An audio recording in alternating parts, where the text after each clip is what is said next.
Magandang araw sa iyo Tito Makoy at sa lahat ng mga nakikinig dito sa iyong channel. Itago niyo po ako sa pangalang DK. Tubong Eastern Visayas ngunit kasalukuyang nandito sa Manila, dito namamalagi. Napapakinggan ko Tito Makoy ang lahat ng mga kwentong iyong ibinabahagi. At gusto ko ring ibahagi ang aking simpleng kwento lang, bagamat nahihiya, kinakabahan at nag-aalangan.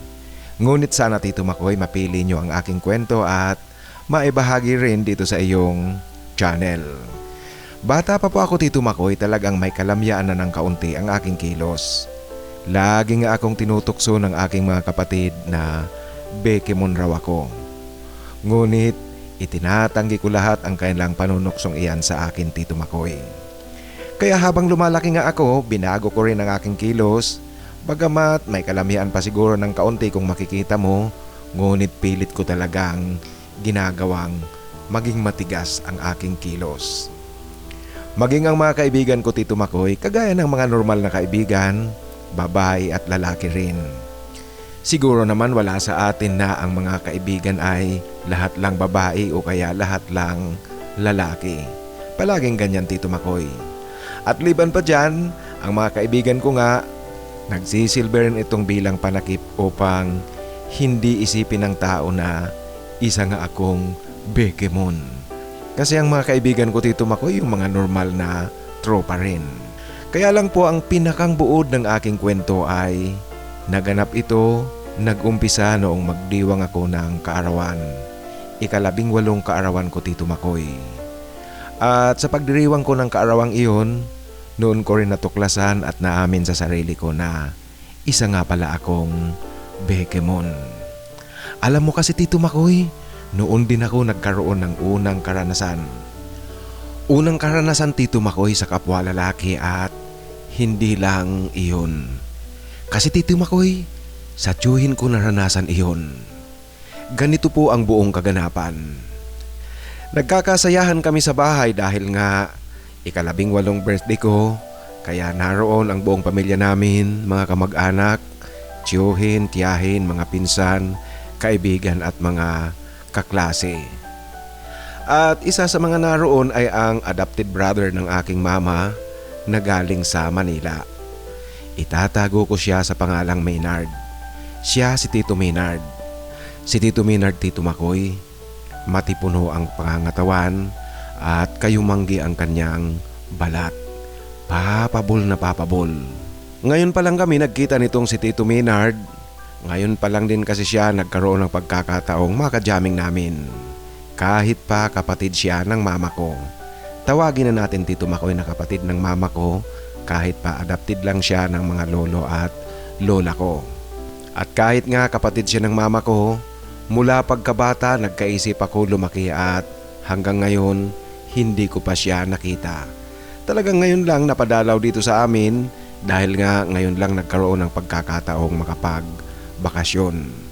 Subalit alam niyo po, sa unang tingin ko pa lang sa kanya, kinabahan talaga ako. Nakasuot siya ng sando kaya lantad na lantad ang pagiging magandang hubog ng kanyang katawan. Lantad rin ang mga malalaking muscles. Kasi nagwo-workout pala itong si Tito Maynard sa Manila. Alam mo Tito Makoy, natulala talaga ako dahil ang gwapo nitong si Tito Maynard. Lalo na noong formal itong ipakilala sa amin ng papa ko. Nagkamay kaming dalawa Tito Makoy at yung paghawak ko pa lang sa kanyang kamay, pakiramdam ko merong dumaloy na kuryente sa aking katawan. Kaya binitiwan ko kaagad ito upang hindi siya makahalata. Sa kasiyahang nagaganap, alam nyo na po, nagiinuman, may kanya-kanyang lamesa, may kanya-kanyang pwesto, may kanya-kanyang kausap at kakwentuhan. Subalit Tito Makoy, panay ang titig ko kay Tito Maynard, pasimple lang at patago. Tuwing makikita kong mapapatingin siya sa akin o kaya sa lugar na aking kinakapwestuhan, kaagad Tito Makoy iniiba ko ang aking tingin. Siyempre naman, ayokong mahuli niya Tito Makoy, nakakahiya. At tuwing mapapatingin siya sa akin, sa amin Tito Makoy, pakiramdam ko talaga para akong matutunaw. Sa kasayahang nagaganap Tito Makoy habang lumalalim ang gabi, paisa-isang nalalasing ang mga nag-iinuman. Maging ako Tito Makoy tinatamaan na rin ngunit hindi pa naman ako lasing. Hanggang sa kaming dalawa na lang ni Tito Maynard Tito Makoy ang natitira. Kami ang the last two standing. Sa amin na pagpipilian Tito Makoy kung sino ang champion at sino ang first runner-up. At dahil nga Tito Makoy kaming dalawa na lang ang natitira, lumapit na sa akin itong si Tito Maynard. Walang ano-ano Tito Makoy, hinubad niya ang kanyang suot na sando at umupo ito sa tabi ko. Alam niyo po, tila na blanko ang aking isip. Lumilipad ang aking imahinasyon, kinakabahan ako. Ewan ko ba Tito Makoy, first time kong makaramdam ng ganito. Alam niyo po, maging sa mga kaklase ko noon, marami rin akong mga kaibigan na kagaya ni Tito Maynard, mga gwapo. Ngunit Tito Makoy, deadma lang sila lahat sa akin at wala akong nararamdaman kagaya nitong nararamdaman ko ngayon kay Tito Maynard. Ewan ko ba kung bakit ganito kakaiba ang kabang dumadapo sa akin. Malakas talaga Tito Makoy ang kilig factor na dala-dala sa akin ni Tito Maynard. At dahil nga kaming dalawa na lang talaga ang natitira, kaming dalawa ang magkikwentuhan, tumabi siya sa akin. Ngunit Tito Makoy, pagtabi niya sa akin, tinitingnan niya ako ng seryoso. Pagkatapos nagsalita ito Tito Makoy. DK, bakla ka ba? Iyan Tito Makoy ang walang kagatul-gatul na tanong sa akin ni Tito Maynard. Nabigla ako sa kanyang tanong at kinabahan. Ay hindi Tito, lalaki po ako. Iyan Tito Makoy ang naging sagot ko sa kanya, subalit alam niyo po, sa aking isip, nako, lagot, patay tayo. Paano kaya nalaman ni Tito Maynard? Iyan Tito Makoy ang pagtataka ko at pagtatanong sa aking sarili kung bakit ganoon ang tanong sa akin ni Tito Maynard. Nako DK, huwag ka nang magsinungaling. Iyan muli Tito Makoy ang wika niya sa akin. Bakit naman Tito? Iyan Tito Makoy ang muli ko ring tanong sa kanya sa aking pagpapatuloy na pagtanggi sa kanyang sinasabi na bading ako. DK, sabihin mo na nga ang totoo. Baka akala mo hindi ko alam. Kanina ka pa tingin ng tingin sa akin. Ilang beses kitang nahuling nakatingin sa akin. Marami kang mga panakaw na tingin.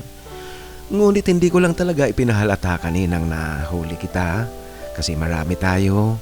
Narito ang mga kapatid mo at magulang mo. Ayan Tito Makoy, ang wika sa akin ni Tito Maynard. Marahil Tito Makoy nagkaroon ng ganoong konklusyon itong si Tito Maynard kasi liban sa nahuli niya akong nakatingin sa kanya. Alam niyo po kasi ang itsura ko maputi, wala akong buhok sa katawan, makinis ang aking balat Tito Makoy. Alam niyo po Tito Makoy, ang patuloy na pagtanggi ko, hindi ito bumebenta kay Tito Maynard at hindi umuobra. Nako Dike, sabi ko na sa'yo, huwag ako. Halata naman, bakla ka. Yan Tito Makoy ang kanyang wika sa akin. Ang kulit talaga nitong si Tito Maynard. Hindi ako tinatantanan, ginagawa ang lahat upang umamin ako. Subalit Tito Makoy, sa kabilang banda nga, tama siya tungkol sa aking kasarian. Lalaki talaga ang gusto ko. Subalit hindi nga lang talaga halata dahil sa kahit papaano, tinatago ko ito at pinipilit kong maging lalaki ang aking kilos. Tito Maynard, lasing ka na yata kung ano-ano na ang pinagsasasabi mo dyan. Ito Tito Makoy, ang wika ko sa kanyang pangungulit. Dike, hindi ako lasing. Alam ko lahat ang aking sinasabi. Patay Tito Makoy, talagang ayaw maniwala sa akin. Tito Maynard naman, hindi nga ako bading. Lalaki ako. Ito Tito Makoy ang muli kong pagtanggi na pinipilit ko rin talagang maging lalaking lalaki ang aking boses. Sa aking sinabi Tito Makoy, tumawa itong si Tito Maynard. Yung klase ng tawa na pilyo ngunit naglalandi o kaya nang aakit. Pagkatapos Tito Makoy, bigla niya akong tinanong, DK, nakaranas ka na bang humawak ng natural na yaman ng kalikasan? Yan ang kanyang pagtatanong sa akin, Tito Makoy, na talagang nabuo na sa kanyang konklusyon na Bekemon nga ako. Alam ko, Tito Makoy, ang ibig niyang sabihin, alam niyo na po, kahit na virgin ako, inosente. Ngunit hindi naman ako bobo, Tito Makoy, na hindi malaman kung ano ang ibig niyang sabihin. Subalit, Tito Makoy, siyempre naroon pa rin ang aking pa-inosente at pa-virgin effect. Tito Maynard naman, ano bang klaseng mga tanong mo yan, Tito? Lasing ka na nga po talaga. Yan muli, Tito Makoy, ang aking pagdidiinan na lalaki ako. Subalit, Tito Makoy, sa kabila ng patuloy kong pagkukunwari, alam niyo po kung ano ang nasa isip ko nung oras na iyon? Naku, Tito, huwag ako. Kung ano-ano ang sinasabi mo, baka talaga magawa ko ang ayokong gawin.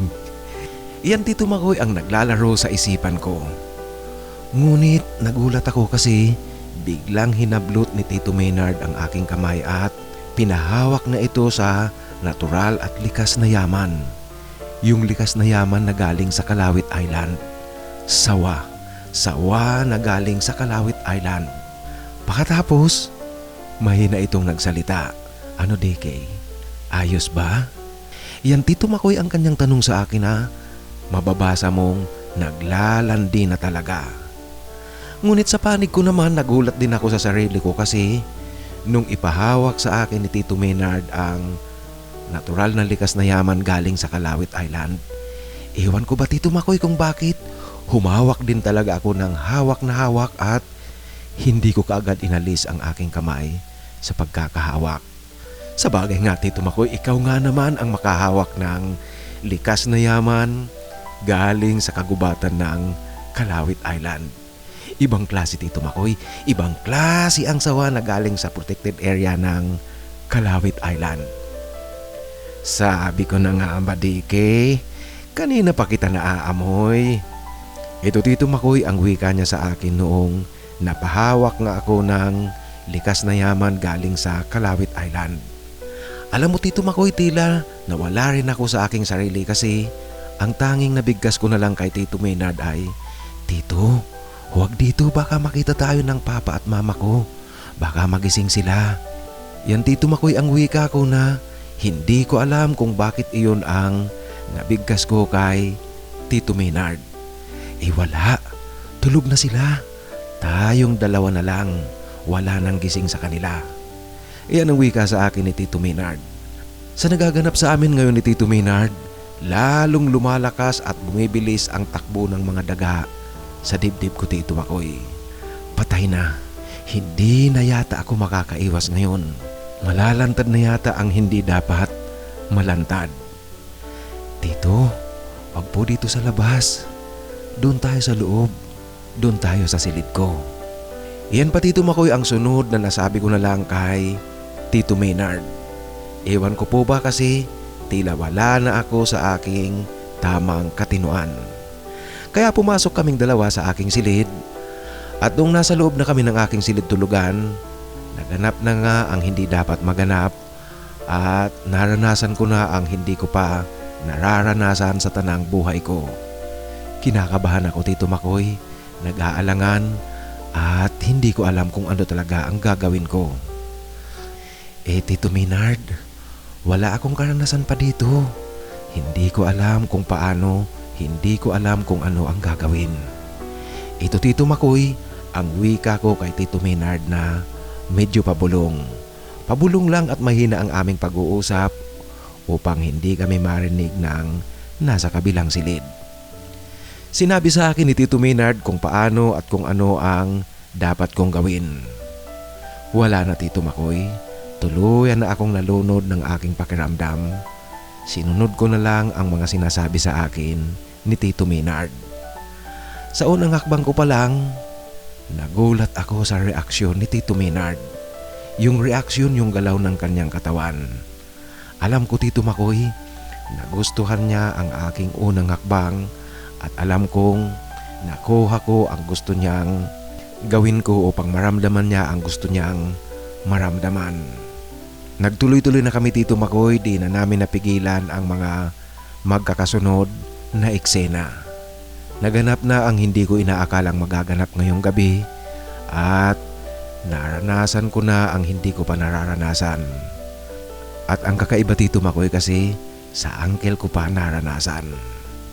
Kitang-kita ko rin na tuwang-tuwa at nasisiyahan itong si Tito Maynard. DK, yan ba ang walang experience? Ito Tito Makoy ang pabulong niya sa akin habang natutuwa siya sa aking ginagawa. Marahil Tito Makoy nagulat itong si Tito Maynard dahil nagawa ko at nakuha ko ang kanyang mga sinasabi sa akin. Naramdaman niya ang gusto niyang maramdaman sa aming pribadong sandaling ito. At dahil Tito Makoy sa nagawa ko yung ipinapagawa niya sa akin, labis-labis ang kanyang kasiyahan. Kaya naman, ipinaramdam niya talaga sa akin ang dapat na maramdaman ko at maranasan sa pribadong sandali sa dalawang taong pribadong nagpapakasaya. Sa tingin ko Tito Makoy, eksperto at sanay na sanay itong si Tito Maynard. Kaya kahit pa Tito Makoy, nabigla ako dito sa nangyayari sa amin. Ngunit walang pagsisisi Tito Makoy kasi bawing-bawi naman. Nabuking niya man Tito Makoy ang aking lihim at ang aking tinatago, yung matagal ko lang tinatago tungkol sa aking pagkatao. Ngunit nalaman ko rin at naranasan ang dapat kong malaman at maranasan. Mantakin mo Tito Makoy, sa unang pagkakataon, nakahuli ako ng alagang hayop buhat sa Kalawit Island. Yung hayop na hindi ko pa talaga nakikita at nahawakan sa buong buhay ko at marahil hindi ko ito makikita sa buong Kabisayaan. Alam niyo po, wala akong pwedeng ihalintulad kasi nga ngayon pa lang ako nakahawak ng ganito at ngayon pa lang ako nakakita ng hayop galing sa Kalawit Island. Subalit Tito Makoy, dahil sa ang hayop na ito ni Tito Maynard ang aking unang natikman, hindi ko ito ipapatalo. Noong gabing iyon, literal na nag-ulayaw kaming dalawa ni Tito Maynard sa loob ng aking silid. Hindi ko sukat akalain Tito Makoy na sa kaarawan ko pa matatanggap ang kakaibang regalo. Regalo ni Tito Maynard. Regalo na dadalhin ko habang buhay Tito Makoy. Tuwing maaalala ko, may mga ngiting sasagi sa aking isipan. The best talaga itong si Tito Maynard. Siya ang nakauna, siya ang nagbinyag sa akin. Ito nga palang si Tito Maynard, sa tingin ko Tito Makoy, bisexual ito. Kasi nga may karanasan siya sa lalaki at babae at noong panahong iyon Tito Makoy, ang edad niya ay 35 na, ngunit wala pa rin itong asawa. Dahil sa pagod noong gabing iyon, sa pagpapakasaya namin ni Tito Maynard, nakatulog ako ng mahimbing at malalim. Tanghali na Tito Makoy nang magising ako kinabukasan. Pagkagising ko nung mag-aalmusal na ako, hinahanap ko itong si Tito Maynard. Ngunit ayon sa mama ko, umalis na raw. Umuwi na pabalik ng Manila kasi kinakailangan itong pumasok na sa trabaho kinabukasan. Alam niyo po, nang marinig ko yon sa aking ina, nakaramdam ako ng kaunting pagkadismaya at kaunting lungkot. Subalit sa ibang banda naman, inisip ko rin na mas okay na yung umalis na siya kasi natatakot ako Tito Makoy, baka magkabukingan pa. Kaya lang ang malala Tito Makoy, dahil nga sa nabinyagan ako ni Tito Maynard, alam niyo po, isang linggong halos hindi ako makalakad ng maayos. May kirot akong nararamdaman Tito Makoy. Alam niyo na, merong nabiyak sa akin.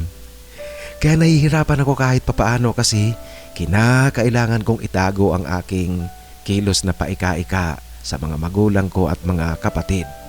Kasi Tito Makoy, kung mapapansin nila, siyempre magtatanong ang mga ito at magtataka kung bakit ganoon ang aking paglalakad.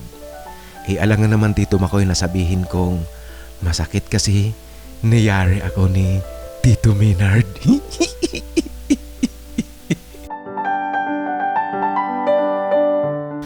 Dumating ang araw Tito Makoy na lumuwas din ako sa Manila upang magpatuloy ng aking pag-aaral sa kolehiyo. Dito kasi ako, Tito Makoy, nag-aral ng college sa Manila. Subalit hindi ako tumuloy doon kina Tito Maynard. Kahit pa nasa poder siya ng mga lolo at lola ko, iba ang aking tinuluyan, Tito Makoy. Hanggang sa matapos ko ang kolehiyo. Sa ngayon, Tito Makoy, tapos na rin ako ng pag-aaral at isa ng professional. Dito sa Manila namamalagi at nagtatrabaho. Yung naganap sa amin noon ni Tito Maynard, di na yun naulit kasi mula nga noong umalis siya sa bahay namin sa probinsya, hindi na kami muli pang nagkausap at hindi na kami muling nagkita magpahanggang ngayon. Madali akong nakamove on sa paghihiwalay naming iyon ni Tito Maynard dahil nga wala naman talagang relasyong namagitan sa aming dalawa. Ang naganap sa amin noong gabi ng birthday ko, Tito Makoy, marahil dala lang iyon na nakainom kami pareho kaya nagawa namin iyon ni Tito Maynard. Ang pinakahuling balitang narinig ko tungkol kay Tito Maynard, may asawa na ito at may mga anak na rin. May pamilya na siya, Tito Makoy. Ako naman sa kasalukuyan, Tito Makoy, kung magtatanong ka tungkol sa aking love life, hindi malamig ang aking mga gabi. May puso ang aking Valentine's Day at hindi malamig ang Pasko. Kasi meron akong karelasyon ngayon. Kasama ko siya sa bahay. Mahigit na kaming 2 taon, Tito Makoy, na may relasyon.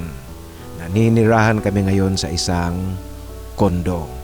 At siyempre, Tito Makoy, guwapo rin ang aking kalibin ngayon. Guwapo siya.